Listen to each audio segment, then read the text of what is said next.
আসসালামু আলাইকুম, কি অবস্থা, কেমন আছেন সবাই? তো কাল থেকে অনেকেই আমার মেসেঞ্জারে, তারপরে হচ্ছে ইনবক্সে, হোয়াটসঅ্যাপে ফোন দিচ্ছেন বা SMS করতেছেন যে আপু আপনি যে প্রাইমারি চাকরির পরীক্ষা দিলেন তো কেমন হইলো, চাকরি পাওয়ার কি কোনো সম্ভাবনা আছে কি না। তো ভাইয়া বা আপুরা, তাদের উদ্দেশ্যে আমি এই ভিডিওটা করতেছি। সবাইকে তো মেসেজে রিপ্লাই দেওয়া সম্ভব হয় না। তো আসলে পরীক্ষা দিছি, তো আল্লাহ ভরসা, যদিও বা আমি একদম খুব ভালো পরীক্ষা দেইনি।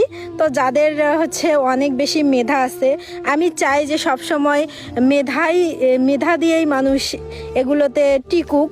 আর যাদের হয়তো বা অনেক বেশি টাকা আছে তারাও হয়তো বা চাকরি পেতে পারে, কিন্তু আমার এত ভালো মেধাও নেই, মানে পড়াশোনার ক্ষেত্রে আর কি। কারণ আমি অনেক দিন থেকে এই যে অনার্স কমপ্লিট হয়েছে আমার 1 বছর হচ্ছে, তো 1 বছর থেকে কিন্তু পড়াশোনা প্রায় হয়ই না। আর বাবু আছে, সংসার আছে, পাশাপাশি আমি কন্টেন্ট ক্রিয়েশন করি।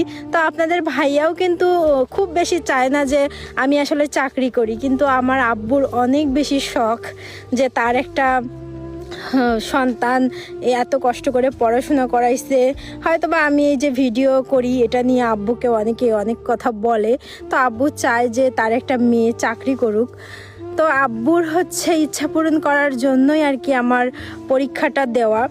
যদিও বা কয়েকদিন আগে থেকে আমি ভালোই চেষ্টা করলাম যে দেখি একটু পড়াশোনা করে যদি আব্বুর স্বপ্নটা পূরণ করতে পারি। তো প্রশ্নও অত বেশি কঠিন হয়েছে এরকম মনে হয়নি। তো তারপরে হচ্ছে অনেকেই বলছিল যে প্রশ্ন ফাঁস হয়েছে।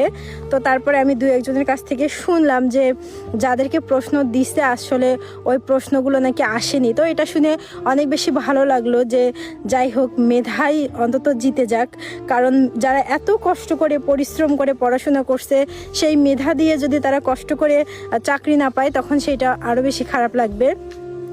তো এই তো পরীক্ষা আসলে কেমন হয়েছে এটা তারপরেও রেজাল্টের পরেই আমি আসলে বলতে পারবো। তো আল্লাহ ভরসা, দেখি কি হয়। যদি হয় তাতেও খুশি, যদি না হয় তাতেও খুশি। তো আপনাদের প্রশ্নের উত্তর দিয়ে দিলাম। ভালো থাকবেন সবাই, আল্লাহ হাফিজ।